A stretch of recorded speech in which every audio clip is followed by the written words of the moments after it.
I have a certain shamelessness around pleasure, I guess, that many people get inspired about. I think it's very easy nowadays to fall prey to the whole pornography machine, which means that your sexual energy is going to stay in your head and in your cock, and that's not good. Right when it gets to the climax and you're about to lose it in an explosion from the lower regions, you move it upwards instead. So you can then build up to another orgasm and another orgasm. Men and fathers are sometimes absent, either physically or emotionally or this or that. You have to find something that you can appreciate about him. And if nothing else, you can appreciate the fact that he gave you life. We need to become soulful human beings again instead of just materialistic consumption animals. Whatever lies in the way for you to fully own your life force will come painstakingly into focus. You will face your demons, you will face your pain, you will face your limitations. You can turn your sex life and your relationship into a source of ever-increasing inspiration and joy. All right, my friends, welcome back to this new episode of the WAYSHOWERS Podcast. Today, I have the great pleasure of having you here, Jakob Kaergaard. And we go some years back by now, and we're colleagues in this men's work business. And I guess we met as I met many other European leaders in this Maniphesto network that Paul Robson set up. And was it Sweden, the first men's gathering, Nordic men's gathering? I think that, yeah. Yep. And obviously, you are best known for your work with sexuality. You've been working with men for a long time to help them maximize their sexual pleasure, teaching them how to be more in Master charge of their energy, seat. as I call it. Yeah, yeah. Yeah. But so we'll definitely get to know that part today. But you've also just released a book, and you've developed this really neat framework of what makes a solid, mature man. And so, well, I'm just really excited to have you here today and seeing where we will go to together, because I mean, you've been thinking a lot about this, and yeah, well, I think that's enough from from my side. Jacob, it's a pleasure to have you. Thank you, Ivan. Awesome. Yeah. So I think the place where I always like to start these conversations is digging in a bit more with who are you? Maybe a little bit under the surface as well. So why don't we start with how you would present what you do, what you care most about right now, and we'll see where we go. Sure. So do you mean like work-wise or a little Yeah, of more? course. Yeah, you have a purpose with men. You want to do something to Yeah, support them, and you've been very dedicated in that line of work for a while. So what true. what brings you in there? Maybe what why was it important for you in the first place? Sure. So yeah, thanks for the question. I think you know it's kind of funny, if Alexander, our mutual friend from Sweden, he said something that I have remembered, which is that the thing you do best is actually the thing you almost take for granted, but that other people are like, oh my god, how do you do that, Mm. and they're like, they see that as a skill, but you do it so naturally that you hardly think about it. Um, and I guess you could say I have a certain shamelessness around pleasure, I guess, that many people get inspired about. Ah, And I think that is probably one of the I've realized that that's a skill, and that's something that I can pass on, and I think that is a key thing that I transmit in my work with men mm. on the Vital Force Sexual Master course, which I've been running for the past 10 years, Yes. which this method that I invented 10 years ago to help us mastering our sexual energy as men. And yeah, a key. There are several aspects to that and how you do it, but essentially, it's really about the sexual energy and yummy desire that we build up in our balls, our cocks, our pelvic floor, during masturbation or sex. Normally as men, sooner or later, we come to this point where this energy reaches a certain climax down there, Mm. and it triggers the spasms and the prostate and the pelvic floor muscles, and we pump out the sperm, and over is the party. Um, and this practice that I developed, and which comes from the tantric and Taoist systems, but that I simplified and made more accessible to normal Western men, is really about gaining so much sense with and control over that energy, that you can, right when it gets to the climax and you're about to lose it in an explosion from the lower regions, you move it upwards instead.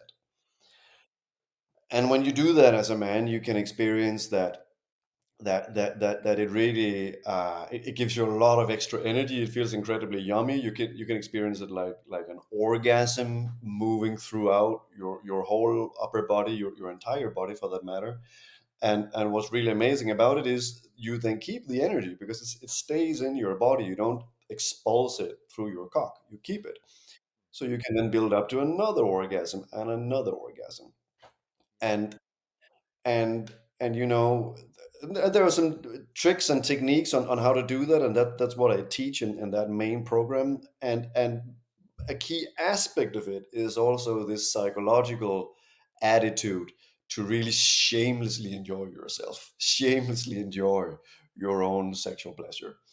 um, so that's a key aspect of that work. And yeah, I just had a mentoring client today that I got started on the practice, and it's still, even though I've done it for many years, it's still very enjoyable for me to do it, because I really see the effect that it has very fast on people, That's because wonderful. it's such a potent force, as we know, right? Our sexual energy is a very potent force.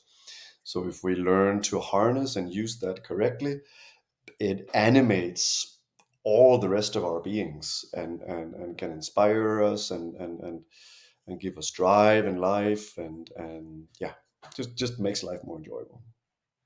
Yes. So this field of whether you call it tantra or sexology or whatever terms that you apply, this Mm, has obviously become a lot more mainstream over the past years, decades. yeah. But at the same time, it seems like there's increasing levels of sexual dysfunction in our society, and so there is this weird tension between the two. But there's something that brought you to this place. What was your story for like really starting to care about something that back then was quite esoteric? Mm. Well, that's a longer story, but I think I think it actually started all the way back in my teenage room, when I started masturbating on my own. Mm. I by accident, I guess, I just stumbled upon the fact that by using a few bodily tricks, I could actually have like a mini orgasm spreading a bit up in my stomach, without Mm. ejaculating, and it felt super nice. So I just made a habit out of doing that a number of times before then ejaculating. So that was like my first experience of it, but of course I didn't really know what it was back then. But then the real journey around, particularly that around the sexual work, started when I was 23. I got a girlfriend here in Copenhagen, who pulled me in by the balls almost to a tantric yoga school here in Copenhagen, where they work particularly with this technique, with harnessing the sexual energy and moving it up through the chakras and all of this, like, yeah, with a quite esoteric approach, as you say. um, and I was skeptical around the whole spiritual superstructure that they had around all of this. um, but I was still curious enough to dive into it, and very quickly had some very amazing experiences with it, and experienced like having multiple orgasms during sex with my then girlfriend, and experienced how that gave me a lot extra energy, and more than energy also, an experience of like a bit more, shall I say, stamina, or feeling a little more psychological, a little more grounded or centered. it just felt like when I build up my energy in this way, that it just took a little more to like throw me off my ground, you know. Was that in life in general, or was it specific to the bedroom and No, sex? no, it was definitely in life in general. Definitely. Mm. I Mm. just felt a little more solid in a way, you know. Yeah. Uh, like a ship, you know, that sails with you know, you're taking a bit of water to lie more firmly in the on the sea, right? A little bit Yeah. like that. I just felt a little more solid. Um, so that started then, and we were together for 2 years and did a lot of you know, esoteric tantra exercises and yoga and this and that, and then after a couple of years, I we broke up, but are still very good friends to this day, luckily. Um, and then in my 20s, you know, I started studying philosophy and history at university, and started a company with some friends. But on the side, I always kept my I kept the practice going and experimented with other lovers and girlfriends that I had. Did a lot of meditation, quite some Buddhist meditation, martial arts. So like, I guess I always had a deep interest in playing with the connections between mind and body, sex and spirit, and yeah, seeing what could be derived from that realm. Um, and then to finish the story, then in my late 20s, I got another long-term girlfriend who was also very deep in her spiritual practice, which was a completely different practice, an Italian girlfriend. But somehow my work that I was quite experienced it with at the time, with my sexual energy and my meditation practices, and the field that she was coming from, together, that was like nuclear power that was released there, and I had some experiences with her during sex that really like blew the lid off. What you thought And was possible, huh? yeah, yeah, yeah. And Mm. it was after that that I like being like catapulted out of the top of my head in an orgasm. Like, it was one of the peak experiences there. Mm. Um, like an out of body experience, which was incredible.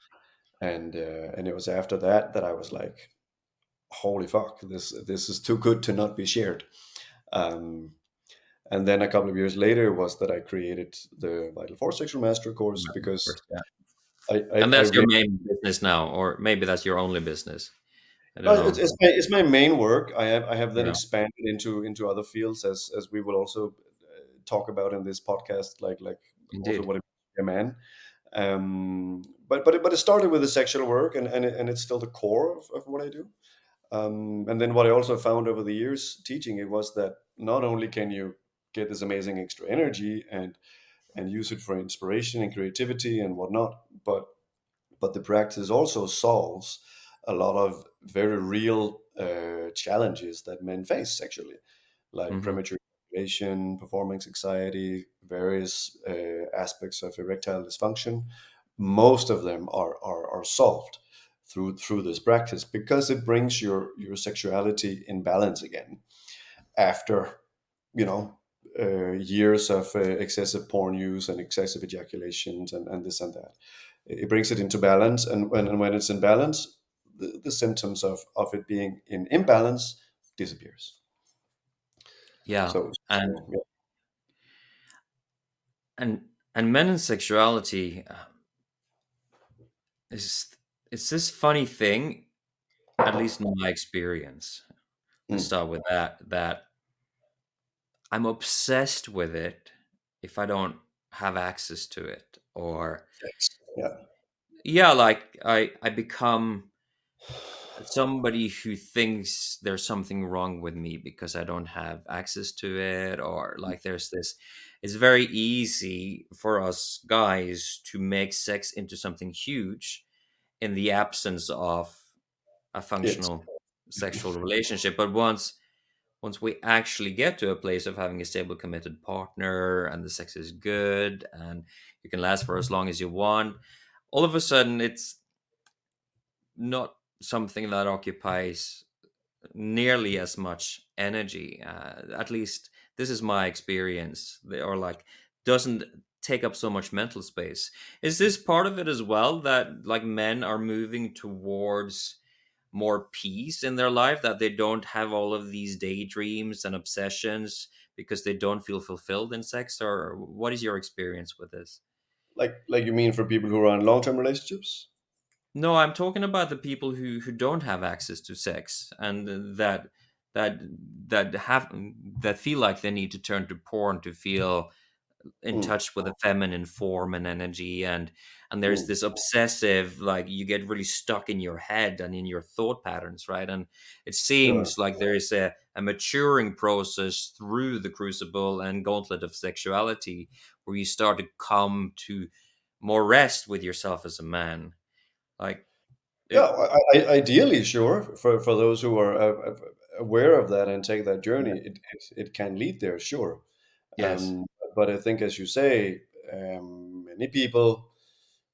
I think it's very easy nowadays to fall prey to the whole pornography machine I or agree. monster, which it basically is, right? I think, yeah, this is a little sad actually, and I think we don't speak so much of, but I think, as men, we are primed by nature to be ready to give our sperm to any available woman, right? Um, and that's just how it is. We can learn to master that, and we should, but it's a strong impulse, and I think pornography and the very easy access to it that there is nowadays with like two clicks on your phone, I think really preys on that. If you're not aware as a man, it's very, very easy to fall into that trap, even if you're in a relationship. Um, and the sex life is maybe not for functioning amazingly for a period. It's easy to fall into the porn trap. And I think the very sad thing that does, if you really become addicted to it, is that it can very easily alienate you from your partner, or if you're single, alienate you from any real life interaction with a woman you might meet, because you're so used to what you see on the screen, right? And also, it really makes your sexuality extremely bound up on the visual, which means that your sexual energy is going to stay in your head and in your cock, and not so much in your heart, and not so much in the rest of your body. And the key aspect of the work that I do is to try to, first of all, get people off porn. You can use your fantasies a bit if you like, but also try to minimize them, and then really get it into your body. Feel the sexual energy and the desire and the energy. Feel it in your body, and connect it Mm. with your heart. That's really where the transformation lies. So that's the Uh, movement from the visual and the mental to actually connecting it with your body. yeah, yeah, very much. Is that the struggle you feel that men have a It's lot? it's it's it's a major struggle. It's not the only one, but it's definitely a major struggle that many of us fall into. I mean, Mm, we are, as men, I think, by default, very visual when it comes mm. to sex. We like to see, shapes and forms, and Yes. feminine forms. So to some extent that's natural, but porn only exacerbates that like manyfold, Yeah. and that's not good. It takes you out of the moment, out of your body, and out of the connection with your partner. Oh, yeah, it does. What is the heart factor in? The what? The heart The heart. factor? The heart. Where does Yeah, that factor into this? Like, so you have the visual, the brain, and you have the body, but what about the heart? Is that important? it's super important. I mean, the heart is really where you connect on a level that is not just merely physical. Which, I mean, you connect with your genitals, of course, during sex. That's Mm. great. But if you only do that and you don't also connect with the heart, like with the more emotional, and you might even say non-material part of you. If you don't connect there, then it's just two people rubbing genitals together, right? And Yes. yeah, it can be nice. You can get a 5-second orgasm and you can fall asleep, but that's what most people do, I guess. But I it's have the just feeling that this is very quite. common these days. It's extremely common. I think it Yeah, was probably also always fairly common. Um, I, probably. I don't think it was much better during Christianity, to be honest. No, But um, no. but the point of the matter is that it can be so much more. You can, if you want, you can turn your sex life and your relationship into a source of ever increasing inspiration and joy and life force. Mm. And why not do that? Like, I mean, once you've experienced, you're like, hell no, like I'm never gonna let go of this. It's an interesting story that you have where you practically discover your life purpose in your bedroom as a teenager. Yeah, you You might say know? that. Yeah, Yeah, I you didn't know back then. I wouldn't have imagined that I would be no, doing something yeah, like this. makes me wonder how many actually did and then just like brush it aside. But Sure. what do you think? This is not a typical story that you have a guy that has some sort of a subtle body peak experiences when he's young, and then he translates that to a professional and spiritual path as he becomes a man, an adult. Is there something unique about you that this happened? Why do you think that you were given this particular early experience and gift? Well, you never know, even. I mean, it depends from what point of view you want to answer that question. Like from one perspective, you might simply say, "Hey, it was a coincidence," and Could I be. st- I stumbled upon it, and I happened to actually pick it up, and was bold or crazy enough to try to turn it into a profession, and I managed. Um, on another level, and I know you like the deeper or higher levels, as do I. I Well, I do think that I was meant to do this.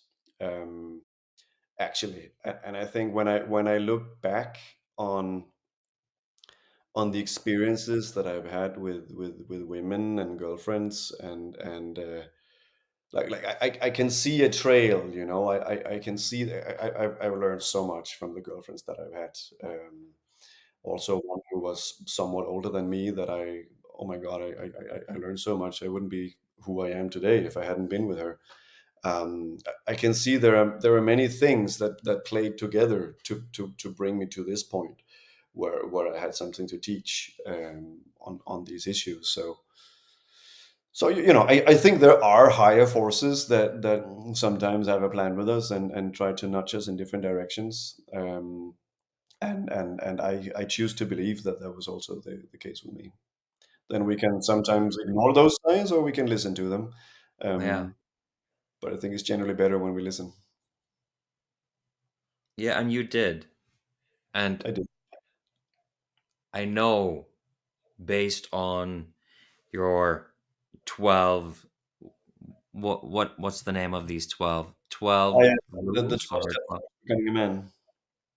12 steps for becoming a man. Yeah, so there are quite a few lists lately, like 10 rules for life, and here's the 12 steps to becoming a man. And I guess this came after your work with the sexuality. Sure.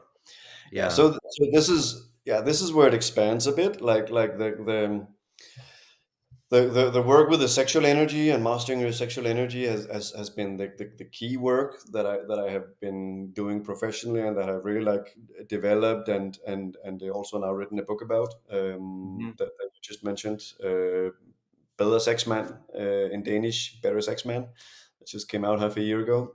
Um, but you're right. I mean, I think ever since I was very young, I think I've always been extremely curious in life, and I always had, ever since I was a child, I had a very active inner life, um, very strong dreams, sometimes very strong nightmares, really a feeling of like having some very strong forces inside, that it was not always easy to manage. Um, and that's a long story, but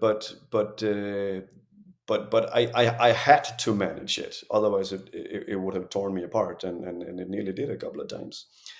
And so I think that that challenge that I was given by life just prompted me to find ways to deal with it, and find ways to work with myself, and find ways to balance these strong inner forces that I found in myself.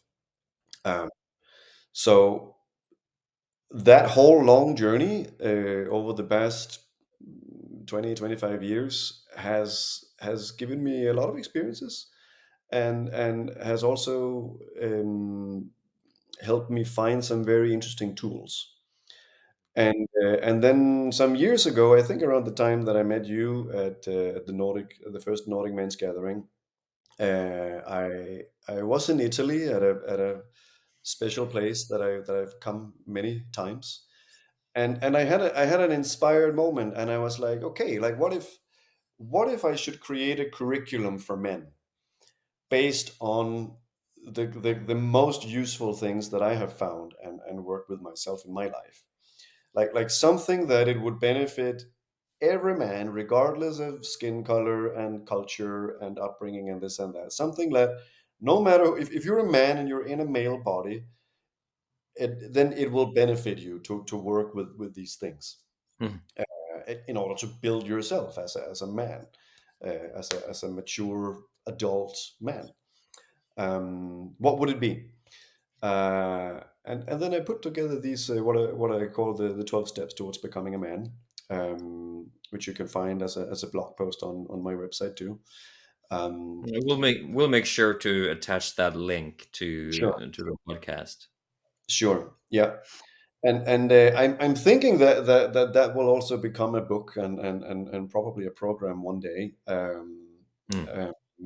It hasn't yet, but I use it in my coachings with people whenever it's relevant, and it's really an attempt to, yeah, to like cover all the central aspects of life as an adult male human being. Um, and it should be said also that many of these steps are relevant for women too. Mhm. Some of them will maybe look a little differently the way you work with them, but I think most of them would be relevant for women too. Yeah. I just know how they played out in my life, and I work mainly with men, so I presented it in a language and in a way that I think speaks generally to men. I'm thinking that we don't need to go through them one by one in our conversation today, but I do know that there are, well, for me, some things stood out in the context of our conversation today. You have some reflections around our relationship to our mother and our father, for instance. Why Sure. don't we look a little bit at the steps that you consider to be essential in our relationship to those two? Because at the end of the day, as much as we would like it not to be the case, Mm. um, Freud was right about a lot of things. Let's just say that, and our relationship very early on with these two formative figures, it shapes us in such deep ways, and you have some thoughts about that in these steps. So why don't you take us through your reflections around mom and dad? With pleasure. That is step 2 and 7 in the 12 steps, and mastering your sexual energies is the third one. It's also there, of course. Um, and yeah, they could have any order, but in any case, the second one is the mother one, and I call it detach from and create a grown-up relationship with your mother. Um, and I think it's actually a pretty spot on title, if I may say so, because I think that really encapsulate what the issue is.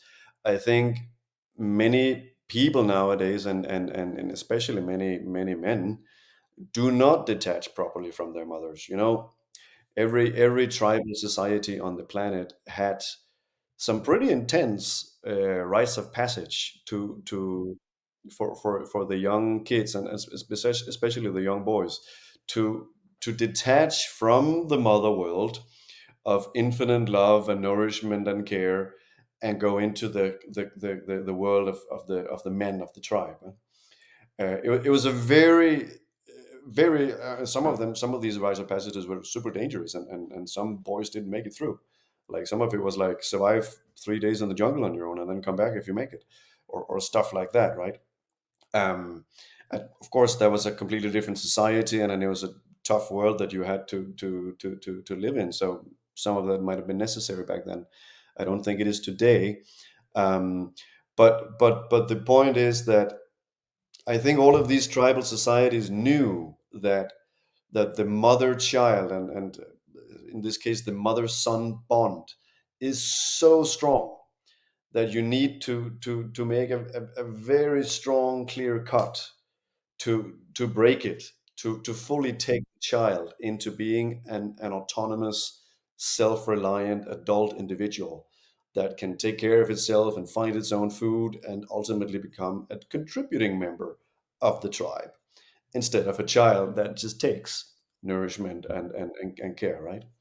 Yes. Um, and we don't have these rites of passage anymore. I think Arne Rubenstein, our dear friend from Australia, he works a lot with this. I think he does a great job.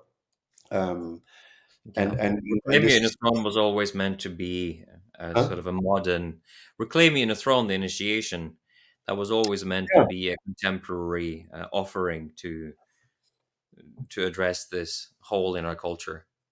Yeah, that makes sense when you say it. I hadn't thought that actually, but that makes very much sense. And I think we find, I think that's also one of Arne Rubinstein's points, that like if no one creates a rite of passage for the boys, then some of them find a way to do it on their own, and it's typically by doing something dangerous, which we know young men have a tendency to do, right?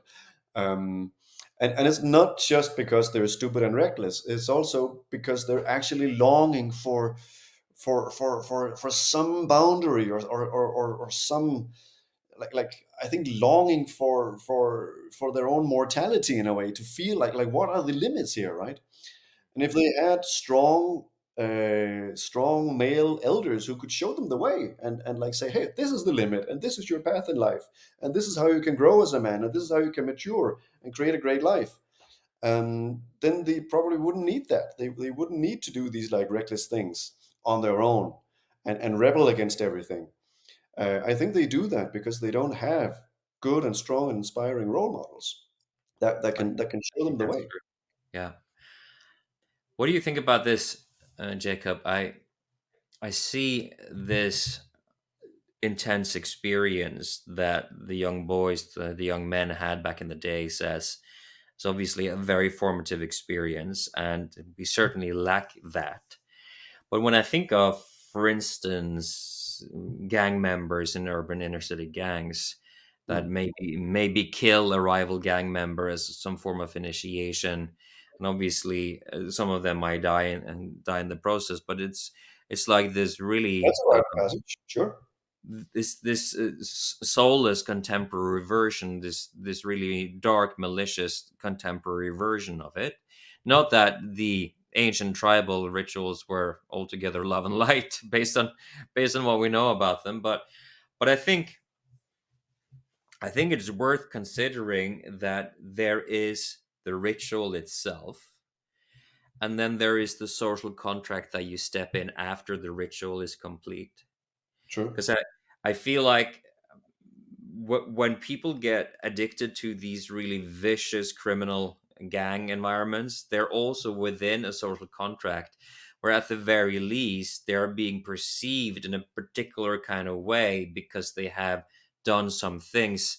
And I wonder, man, if our culture has become so ignorant at this point that regardless of whether we did the intense thing, if we didn't come back to our family and our community and they looked at us in a different way, Yeah. I wonder how much of this initiatory experience is the experience, and how much of it is the way that you are perceived It's as a the huge tribe part. knows that you have been through it. Yeah, it's a huge part. I think, yeah, I know Arne speaks about that too. Like how when you take the step in your initiation, everyone else around you also has to take a step in relation to you, because you're at a new stage in life. You're a different Yeah. person with a different role, and that's very important. If they don't, they can easily like kind of push you back down to an earlier stage, right? Or just inhibit your growth. That's very bad. Yeah. That's a little bit what I experienced, because without knowing it, I did my own rite of passage too. When I was 19, I left Denmark, hitchhiking down through Europe, and like some things happened, and I just thought I needed to get away for a little bit, for a month, and mull things over. And then it just, one thing led to another, and I ended up on this like 9 months long journey around the Mediterranean. Whereas, I ended up walking 3 days in the desert of Israel, in some desperate attempt to find something. That's a long story, but when I came back from there, I was a completely different person, and I came back like an alien that had landed from another planet, but definitely not like the uh, big boy that left. Mm. But my mom still treated me like that big boy, Yeah. and my old friends also just saw the Jacob who went away, right? And it was really, really hard, like, and also I didn't really have the words back then to really convey what had really happened to me. So it was also very hard for me to really like bring them up to date with where I was. That was super hard. So I think what you say there with the social contract, that's incredibly important. And I think back then, I actually reacted in the only way that I probably could back then, which was to basically cut the people out who I didn't feel saw me for where I was, and that was most people at the time. Did that include your mother? Yeah, I did for a couple of years. We Yeah. spoke very well for a couple of years. I think this But is, and that's the point, maybe in relation to the second step here yeah. in the 12 steps. Detach from and create a grown-up relationship with your mother, because I did detach there, and that was necessary for me to like become a man, and really feel my own power and stand in my own power and my own authority, which it really is. Um, but then some things happened in our family, and after a couple of years, yes, something happened that also changed her quite a lot, and shook her worldview. And after that, I experienced that she actually also saw me in a new light. Oh, that's And wonderful. Not everyone is that lucky. Yeah. well, I waited for it, Maybe. and luckily it Yeah. happened. and, Yeah. and and I was able then to actually be there for her. Um, in a, yeah, where I was kind of the bigger one, and Yeah. that really changed the dynamic and the power dynamic between us. I think I was this, more of the little boy. I was someone helping her. yeah. It was Yeah. very healing for both of us. Yeah. I guess that's how it goes, really, when we grow older. It's like this, the roles reverse. But I was thinking, Jacob, about this particular mother-son situation that, or relationship that step two is all about. Um, I think it's hard, and especially maybe not. I don't exactly know why it is like this, but I lay some of the blame at the feet of feminism. That Mm. that I think it's hard for women to recognize and honor the masculine experience, Yeah, for many women, yeah, not all, but because yeah. they haven't had anyone to tell them about it that was qualified in imparting the information, or they have been resistant because of cultural programming. And then, of course, there are those who are different. But I think this is in general a big challenge. And it's also the biological bond that is, when, so Michelle and I were expecting a boy in literally less than 2 months. That's And amazing. yeah, it is amazing. And of course, it's changing how I see myself and the world and my future. And of course, it's happening with Michelle as well. It's been a very rich journey. But one of the things that I'm already mindful of, and I'm like starting to plant little seeds, it's that she, because that's her nature, is Mm. going to cling to him. Yeah. Which is fine for the first many years. And then there is the time when it's no longer fine, and Yes, a lot of mothers are not able to take that step gracefully. that's true. And it's probably partially, as you say, because of feminism that has maybe gone a little overboard in some places in our culture. But I think is actually I think we actually also have to just honor and recognize how powerful the mother archetype is Hmm. when it takes over a woman. Thank God, because we need all consuming, I all love how loving. you sit up a little straighter when you start talking about this. No, but we need that, right? When we're little helpless infants, we just need that motherly love. We need that Absolutely. being that we came out of. We need the softness and the care and the love and everything. So we need that mothers, that women get taken over literally by this archetype as it is and become mothers, right? I Mm, think there's a reason why nature made that archetype so strong, because our species wouldn't have been here without super dedicated mothers. mm. So that's fine, but what we also need then is a fucking proper rite of passage, Yes. and men who can lovingly but firmly step in when the time is there and help transition the boy, the child, into a beginning manhood, because women can't do that. Like very very few women can really fully honestly do that. I think their pull towards still, I think, I'm not a mother, I'm not a woman, but I think the experience of just being that channel of like unconditional love, it Mm. must feel so amazing, right? You are love, it's just coming through you, bam. Like I think the addiction towards that is so strong. Well, the uh shadow side obviously is the devouring mother, exactly. where it appears as if the woman possessed by the archetype Yeah, is yeah, generous and loving, but is actually feeding the hole in her own heart sure. And with the the addiction energy. to being a channel of life and love, right? Sure, Right. sure. And you're Yeah. you're to the it's is it the Medea, the myth from Greece? Yeah, with this woman who ends up eating her own children, literally. Because that's what motherly love and nourishment becomes if it's not stopped at one point, Yeah. right? And so Because it that keeps the child from growing and becoming an autonomous being. and I guess that's the rite of passage, and you start moving into the world of father, and of course, then it will be really important that if you go on some life altering, really existential and potentially dangerous quest, you don't want to Yes. come. You don't want to come home to, I don't know, Sunday roast with your mom and have the question, "How was your cute little holiday?" You know, No. so that's going to be important for her to really understand that. But Yeah. then uh, but then, yeah, who knows if that's going to happen anytime soon? We could hope that there is a cultural renaissance in understanding. Sure. Yeah, but then of course there is the time when the mother archetype has sort of run its course, in at least in that biologically enmeshed way, and the boy needs to start breaking free into the man's world, and so that brings us to the other principle. And I know that I don't know, is there a particular sequence to this? Is this meant to be linear, or Like the 12 steps the thing. 12 steps? Does 7 come after 2 in Yeah, life? I think in this case it does with mother and father, right? Because we come out of our mothers literally and It are does.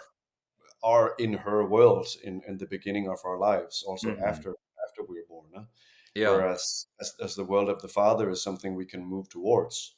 um, where I think Alexander and the psychoanalysts are very right in that. So there is a progression. With the rest of the 12 steps, they are not completely linear. Like I think some of the first ones make sense to work with first because they kind of lay the ground for some of the later ones. But Maybe but you just quickly just speak through them without us needing to discuss every one, so that yeah, people yeah. have a Okay, bit of so a I'll just flavor for sure, this. just give you the titles. We can do that. Number Yeah. one, I call build true brotherhood with other men. Hmm. which is I think a fundamental experience that we need to have as men, like being in a group of men where we feel that we fit in and we can contribute and we're recognized and we're respected, which is also the very strong experience that the suburban gang members get, as you mentioned. You get that there to in a way that you probably don't get in many other places. Um, then there is the number two, detach from and create a grown-up relationship with your mother, like where ultimately you become equal adults. Mm. And number three, master your sexual energy, which has been the main work that I do. Yes. Number four, I call the fundamental meditation experience. I'm not my thoughts, emotions, and bodily sensations. You can have that in different ways. I had it on Vipassana meditation retreats a number of times. Can be, this is a whole thing on its own, but like it's just very, very powerful to be able to sit through the intensity of bodily experiences and pain and inner experiences and this and that, and just notice as you sit there days on end that it all comes and goes again. And if you just sit and stay with it, it comes and goes, and you are ultimately the same. And whatever experience you have can even transform as you simply sit and observe it. And finding that center of gravity within in your own consciousness is such a gift and can even be used very well in other aspects of life. For instance, with mastering your sexuality or dealing with your woman. Yeah. Subtle body work. Yeah. So Number that's number five. four. Yeah. No, yeah. Let me see if I can be a little faster, maybe. So number five, I call master aggression and fear, prove discipline and commitment. So essentially, the challenge of is also very good to do as you're young, setting yourself some kind of goal and learning how to channel your innate aggression as a man Nice. towards that goal. Use it for something useful, and go through the obstacles of fear that might deter you from it, and cultivating discipline and commitment to actually do it. Very important for you to be able to actually trust yourself to get something done, and also for other people to trust you in getting something done. So like building a trust in your own abilities, basically. Um, Number six, I call embrace and integrate your inner feminine. We can have a whole philosophical debate about what the feminine actually is, but I think it is a useful word, and like we could consider it maybe your your softer and more vulnerable sides as a man. Super important to get in touch with it too, so you don't become overly hard. Number seven is then the father one. Honor your father, but become your own. And we can talk more about that in a moment. Number eight, I call accept death as a fact of life and as a path of evolution. Um, we could talk more about that one too, but let's just take the rest. The number nine is find and live your purpose, living from a place of meaning. So like that's like coming to the point of doing something that actually really motivates you in your life, and not just living 20%. Um, Number 10, I think I call deal with and thrive deal with and thrive amongst highly feminine women without losing your focus and without being an asshole. So that's basically finding the middle path between, knowing when to set your boundaries. Sounds like Uh, a David Data kind of idea. yeah, a little bit, a little Third bit. stage guy. Yeah. Nowadays, I would maybe frame it slightly differently, but it's really about how to stay in a long term committed relationship while actually maintaining polarity and attraction, Yeah. which is most people fail at that nowadays. Yes. Um, how do you do that? How do you keep that polarity and attraction strong over time, while still also keeping the love strong and having a committed relationship? That's a big one. And then number 11, I call investigate and challenge the cornerstones of your worldview, which is a little more working on the mental worldview level, like the convictions that I have built into my system that I have accepted as truths throughout my life, are they actually serving me? Are they actually in line with my real values? Should I change some of them? So this is a step you maybe only do once or twice in your life, but very important to do, to actually like take a full check. Is my worldview actually coherent with how I really want to live? Um, and then That the one number is tough for a lot of us. is super tough. Hmm. So and most of us, when we do that one like really in depth, we most of us realize that there is a cornerstone or two we probably have to throw away, Yeah. uh, or change significantly, and that can be tough. Hmm. And then the last one I call embrace mysticism, embrace the unknown, and that's the one where I invite people to take somewhat of a spiritual perspective on life. That yeah, be open for the unexpected, be open for guidance that can come to you in life in ways that cannot be explained by the rational mind, but can nevertheless be extremely useful if you learn to listen, and also be open to your own. All these 12 steps or 11 before is about building yourself as an adult person, basically, right? But I think the last one here for me is also about finding your innocence again, and Hmm. that playful boy which you were at one point, having access to him still, because there's a lot of renewal and just joy and ease of life that comes from that place. There's this passage in the Bible, I think it's Matthew 18:3, that keeps returning to me, and I'm very much paraphrasing and mangling it, but something like, in order to enter the kingdom of heaven, you need to become like little children. Yeah, And for me, that's been a central passage in my work for a long time.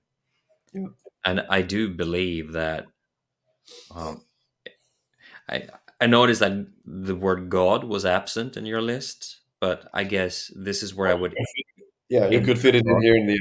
Yeah, yeah, Yeah. yeah, So that our relationship to God and even to sovereignty, which is kind of a mindfuck for a lot of guys, is actually sourced in innocence. yeah, yeah, You know? yeah. That's beautifully put. I think I mean, if anything, if we play with the idea that there is a creator of the world, right? What is the most divine attribute we can think of? I think it's exactly that. It's creativity.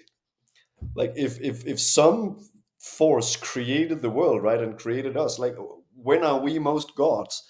We are when we're creative. I think it's our most divine attribute in a sense. It's our creativity, and when we are kids, we are extremely creative. Hmm. So and I think this is so important for me to stay in touch with still, like in my life. I think to a great extent, I'm still just a kid playing, Mm. and saying, "Hey, what works in this existence here?" And this is where my courses come from. It comes from that, yeah. It's from that kid that is just having fun exploring his body in the in the bedroom, you know? Yeah, sure. And playing in Yeah, the forest and building caves with my friends, and yeah. yeah. I think there's nothing we can do when we're in touch with that. It But we is but we small. put so many layers of crap on it, in our lives, and the school system really takes it away from us to a great extent, and you gotta struggle to, or not struggle, actually the opposite of struggle, but you gotta really choose it if you want to stay connected with that part of yourself. It's true. And I do think that the school system is extremely flawed in that it more or less attacks this. Yeah. And I even see the United Nations, which is an organization that I have less and less respect for, Hmm. is they are now wanting to streamline education, and they're encouraging uh, countries around the world to ban homeschooling. It should now be a crime to homeschool your And kids. oh my Yes, god, and so we're in a totalitarian race to kill the innocence in all human beings, and I absolutely abhor this, and I think it's so important, as men. And let's turn back to the father quickly before we move to your vision for the future. But like, if there's anything that I'm feeling is like, okay, so as a man, it's my fucking duty to stand as a boundary between the world and my boy's innocence. mm, Like, it cannot be me who destroys it. Of course, there will be moments, because I think this is how the evolutionary journey of parenting, of growing up, actually works. You have to lose your innocence in some way or yeah, another you in do. order to regain it. And I'm Yeah. sure I'm going to end up with the blame for some of that, but or maybe all of it for yeah. but but Maybe the at the same, yeah, maybe at the the best same thing. time, I'm going to do my damnedest to try and protect that part of him from the mind-numbing, soulless machinery of our culture. That's sure. I think there is. I think everything that you say is I agree. Like we have to lose it to some extent, right? Or at least we have to. That's again the thing. Like we need to get out of the world of the mother where everything is just happy bliss and we're loved completely for who we are unconditionally, and love and nourishment is just flowing into the world of being an adult where, Yeah, hey, stuff is expected from you, right? You can't just run around like a happy narcissist little creature. You have to like show up, and you have to be disciplined, and you have to like stand up to your word and this and that, right? That's becoming an adult. And sure, you will probably let the little innocent boy a little in the background in that process. um, but I think one of the best things that I mean you can do for your coming son is to be in touch with that part of yourself, yes. because then you will show him that, hey, you can actually be that as a grown-up man. You don't have to become boring or dead or this or that, right? It can still be alive. Yeah, I've been noticing the work of, what's his name, Rafe Kelly. I know of him through Mark Walsh, the guy who Yeah, runs the embodiment company. And his he was literally on with just on with Jordan Peterson, and he I just started watching it, but the whole conversation was on the importance of rough and tumble play, and yeah, how absolutely critical it is for the kids, and maybe particularly boys, but I think also girls, to develop boundaries but also empathy. So it's yeah, in the process of fully engaging your body in really close tussle and play with somebody else, that you learn in an embodied way where it's too much and where it's just right and where it's not enough. And if you yeah, don't learn that at an early age, you get really messed up. Like, you have like a developmental trauma that may not be able to fully heal, yeah. and It so can be the very difficult to learn play. that on. Yeah, And it's like, this is one of my roles as a father. Like, I'm sure. getting a bit like excited and carried away by this now, but I'm just imagining, because Michelle, she's the sweetest woman. I love her to bits, and she's like, she's worried that like the tip of a fork has touched the kitchen counter, and that now it needs to be washed before we can use it again. And I'm like, that doesn't make any sense to me. To me, Yeah, that's like madness, and then I realized that there's this risk that she's going to create this worldview for this little boy, that everything's dangerous, and I will not allow that to happen. And that's why it's this rough and tumble play that we that's need to your get role. out there, Yes, right? yes, very good. you know That's true, and yeah, I mean, I think many mothers, of course, women are all different, but I think, yeah, I think we know our mothers. They tend to worry a little overly much, yeah, sometimes. yes. Um, but I think it's maybe just a part of their nature, right? Like having gone with this creature in their womb for so long. Of course, they are Absolutely. super cautious, and we are Of super course. fragile when we Yeah, come out. So I think it's just where there has to be a healthy balance, right? And I think I agree. that's the archetypal role of the father, right? To show, hey, life is actually fun outside of that safe little mother bubble. You can play and you can rough and tumble, and if you get Yeah. hurt, you mess up, and And that's okay, actually. it's Yeah, okay. you It's get okay. hurt a little bit. That's Don't okay. be afraid of the world, and you can always run back to the mother world as a young kid. And then when Yeah. you're love, you can come back and play with dad. I wonder, I mean, we went off on a little bit of a tangent and I take responsibility for that, but I wonder if we're in a way covering seven already in a roundabout way.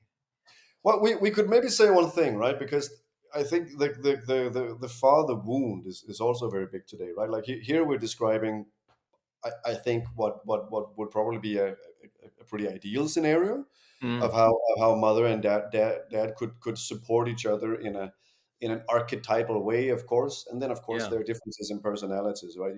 You might have a dad sometimes who's a softer guy and who's a little more careful, and a mom who's a little more rough and tumble. It can be like there can be all sorts of differences, right? But I think archetypally speaking, this is probably a dynamic that would be the case for many people, for many moms, I guess, if they make it work, right? Um, but then I think, of course, for whatever reason, men and fathers are sometimes absent, either physically or emotionally, or this or that, or they didn't work on themselves and they have their own traumas and this and that. So yeah, I think, many of us experience that our father was not available for us to the extent or in the way that we would have wanted. Huh? I think I think when I did some tests with some of my male friends, sometimes it was like I think it was like 1 out of 8 of us that actually felt they had a really good relationship with their dad, and where there was nothing that was really like felt unsaid or unspoken or whatever. I have such a relationship with my dad. I'm very grateful. Um, but I think the vast majority of men feels that there is something that could have been significantly better. Huh? And so there's a big there's a wound there to work with for many men, and I think that's also why I chose exactly the title of that particular step: honor your father, but become your own man. Because no matter how fucked up your dad was, no matter how much or how little he was there, or this or that, or how many mistakes he did, or whatever, you must find something that you can honor him for. And this is important because he is, after all, your what you come from the masculine lineage, right? You have to find something that you can appreciate about him. And if nothing else, you can appreciate the fact that he gave you life. Mm, mm. And this might be a tough one to hear if you had a lousy dad, or a dad who wasn't there at all, who ran away or whatever. But I think it's important to take responsibility for how you deal with your daddy issues, and your relationship to your father, even though he's dead, or he wasn't there, or you never met him or whatever. Like at least find a place where you can forgive him for his flaws, honor him for the good things he after all gave you, even if it was only life. And based on that, knowing who he was, and what his shortcomings was, and what his qualities was, from there you can choose what kind of man you want Yeah. to become. Yeah. But you have to also find something to honor him for. That's uh, beautiful. I, Yeah. I really firmly believe. I feel this is so important, and I like the way you speak of it. When we were still running Reclaim Units, running initiations in the old way. Right now, they're not on the market. They will probably return in a new form. But one of the weeks we were working on the male lineage, and I became quite passionate about this idea that there is a nobility in your male lineage, in our male lineage, that may not have found its fruition, and that the kind of pain that we received at the hands of our fathers, and that they received at the hands of their fathers, is actually in a way directly correlated to how much the male lineage has embodied the nobility. The Like nobility. Mm. yeah, that there is something that runs through our lineage roots. Like the And heroic, you might call it too, or is that the same? mm, heroic could be a part of it, but that there's something that has wanted to come through into the world through our lineage, and that our fathers in their depression and suffering from being disconnected from that themselves ended Mm. up hurting us, and that it's our opportunity now to fully give expression to that which our fathers could not. To But our own ability. to the expression that runs through our male lineage, it was always something That's word. that I really loved speaking to, because it kind of reframes what happens. The pain comes from the disconnection that we have to what is actually meant to come through us. Yeah, that's a beautiful and a very spiritual, I guess, way of seeing it. Yeah, But I like it. It's yeah. nice. Yeah, yeah, and I mean, So, it's we all recognize it, right? When we meet someone, let's say a man, but it could also be a woman, of course. But we all recognize it when we meet a man who is like worth following or worth being inspired by, at least, right? Like someone who's like, yeah, maybe incarnating their own nobility, or like living up to a certain standard of being human, yeah, I guess, is ultimately what it is, right? It moves something in us, right? When we meet such a person, it does. and obviously around such a person we don't feel resentment or anger or whatever. Like it on the contrary, it kindles our fire, right? So I think that makes sense. The more our fathers or male role models have expressed that, um, the less pain there will be. Yeah, Yeah, yeah, it's a good way of seeing it. yeah. So we have really delved deep with the mother and the father, and I was wanting to spend some time with you today on what kind of challenges you're experiencing, and what kind of breakthroughs, what really works for the men that you work with. I don't think we have time for that right now, so maybe that's for a future conversation, because I do really want. I mean, this is the Way Showers podcast after all, and maybe we can weave it into that inquiry. But what do you think, as men living in this world and this culture that is going through a lot of chaos and pain and struggle and trauma right now, Mm. uh, what do we need as men, as a group, as a sex, but also as individual men? What do you see us needing? Where do we need to go to thrive in the future? What is your vision for masculinity moving forwards? Well, I think it really is to become masters of ourselves. I think we have spent centuries and millennia, I guess, to like slay all the outer dragons and like conquer the whole world. And with our technology, we are at ever increasing rates conquering the rest of physical space, right? Like that's already happening, full on. But I think more than anything, we need to conquer our inner dragons. We need to become good friends with our sexuality. We need to become good friends with our aggression, and channel it into something useful. We need to become fucking soulful human beings again, instead of just materialistic consumption animals. Like people that are really alive and in touch with our inner fire again.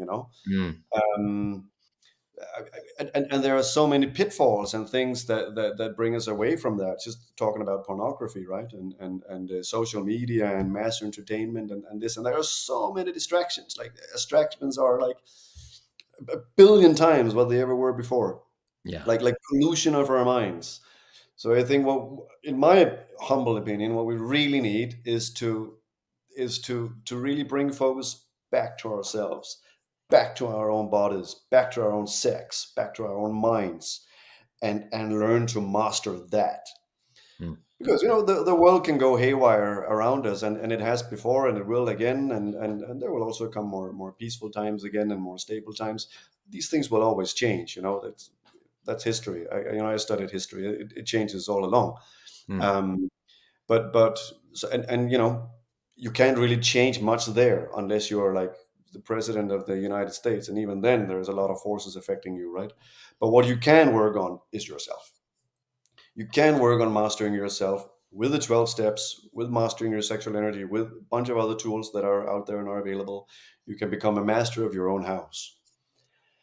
And from there, you can connect with like-minded people, men and women, and form stable and strong communities. And such communities of self-mastered people who can think critically, Mm. um, are just more hard to throw around by Mm. by the by the would-be authoritarian powers. Uh, I really think the best work we can do is on ourselves.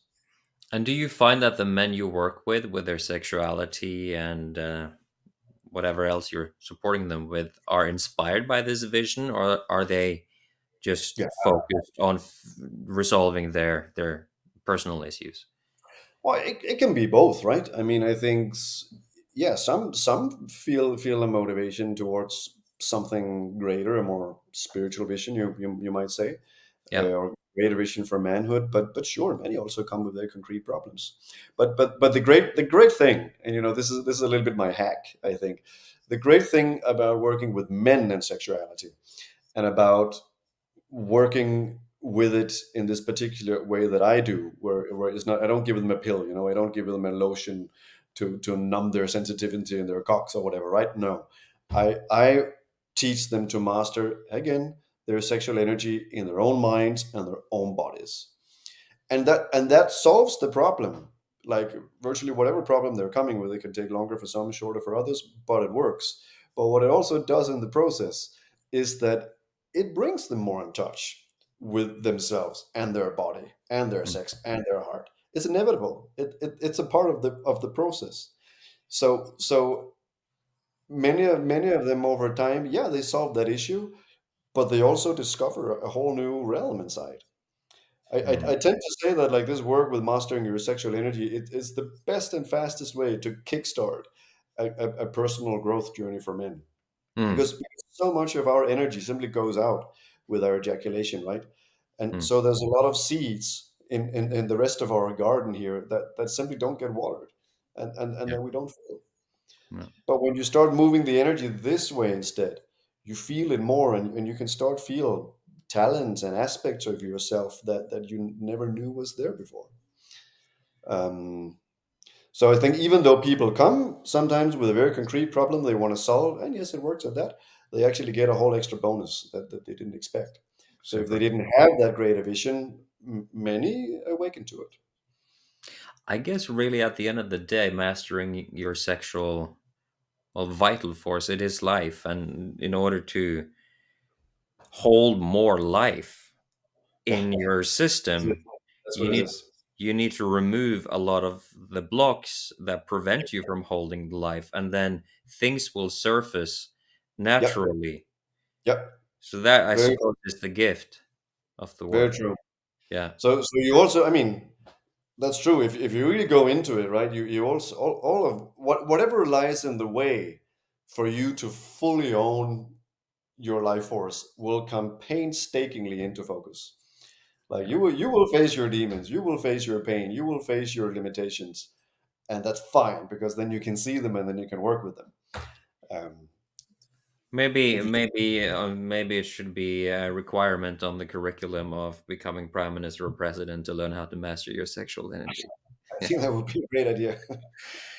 Hey, Yeah. we're coming towards the end of this conversation. I do know that you have written a book. Is it available in English, or is it currently only in Danish? Not yet. It's in Danish, but it will come in English. Yeah, I'm looking for Mm. an English publisher. So if someone out there want to publish it in English, let me know. And this book is just the manifestation of all of your teachings around sexuality over the years, I take it, or Yeah. It's a presentation of the method with a lot of examples from my clients and myself from over the years, right? And how you deal with this or that obstacle. There's Mm. also an online course in English. That one is in English on my English website, vitaluna.com, where I just instruct the whole practice with videos and take you by the hand through the different steps of it. Yeah. So that's there and now available in English. Has been for years. The book will come hopefully soon. Great. And having finished the book, do you feel different in any way? Do you feel like something landed, dropped in you, or like many authors speak of their first book as some kind of coming out or embodiment experience, or I do. It's subtle and yet profound. Mm.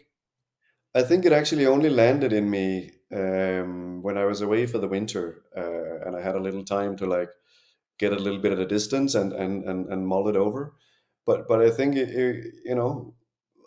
I worked towards creating that book for 10 years, and and now it's done.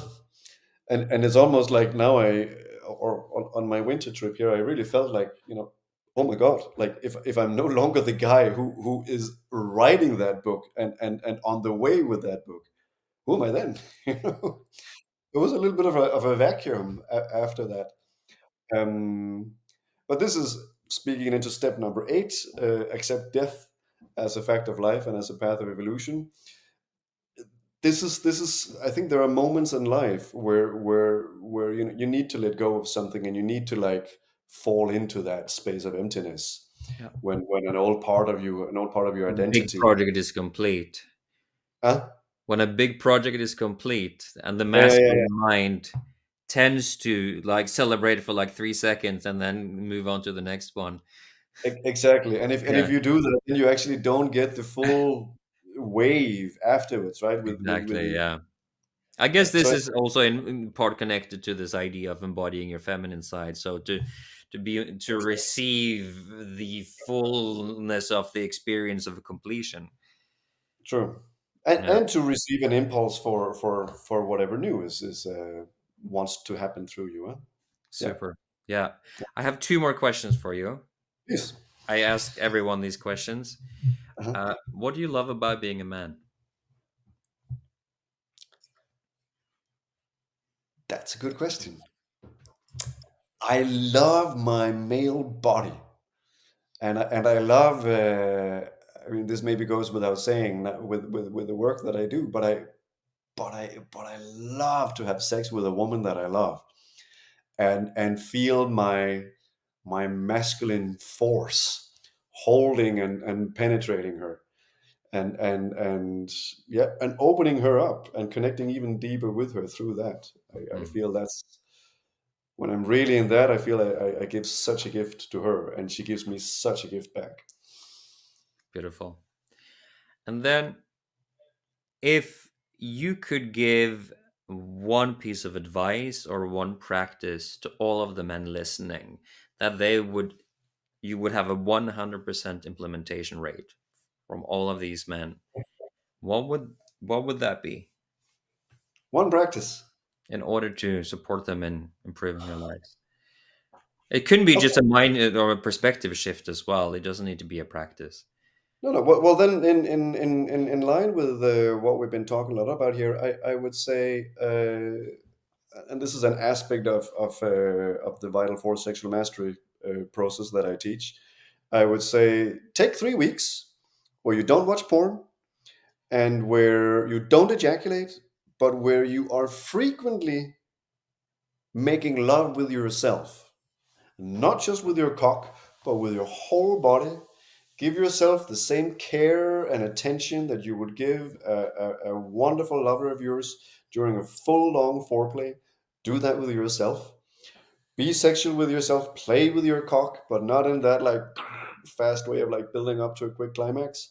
Just enjoy it and enjoy the ride. Enjoy all the sensations without rushing for anything, and finish after an hour with a big warm smile, holding your cock in your heart and breathing that energy all the way through your system. So how many times per week should they do this?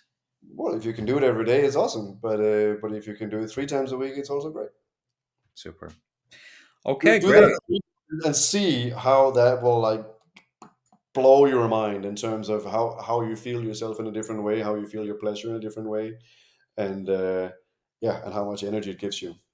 And Hmm. then if you need guidance in the process, you know where to find me. Yeah, good. Great.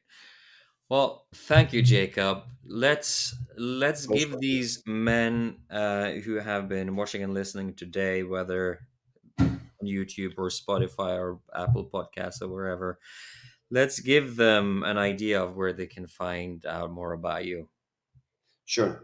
and You your work. can you can on vitalunit.com. Hmm. That's my English website. It's my Danish one is vitalunit.dk. Um, I need to graphically the English one doesn't look amazing right now. I've been focusing mainly on the Danish market for the past years, but I'm in the process of moving a lot more into English. But you will find the English online course there with videos and everything, and lots more stuff is going to come on that one soon too. You can also follow me on Facebook and Instagram with my name. And is there a page somewhere on the English Amazon where like your your translation is already exists as a placeholder, or is The that book, gonna? no, because I'm still thinking to try and find an actual publisher. Ah, I see. Yeah, But if it gets too long and too complicated, I will simply have made a good translation and yes, put it on Amazon. Yeah, yeah, great. Well, thank you. This was fun, Jacob. I enjoyed this. very much. Pleasure, Yeah, even. Always nice to talk to you. yeah. So Very yeah, nice. thank you for coming, and to all of you who have been watching or listening, don't hesitate to explore more of Jacob's important work. I know he's really killing it with the guys he's supporting in Denmark. He's really making a difference, and if this kind of sexual empowerment work, well, I don't know what you call it exactly, Jacob, but let's roll with that. If that's something that calls you, Jacob could very well be your guy. So it was a pleasure to have you here today, you, Jacob, and you listening and watching, and I hope you will join us again in the next episode of the WAYSHOWERS podcast. Bye bye.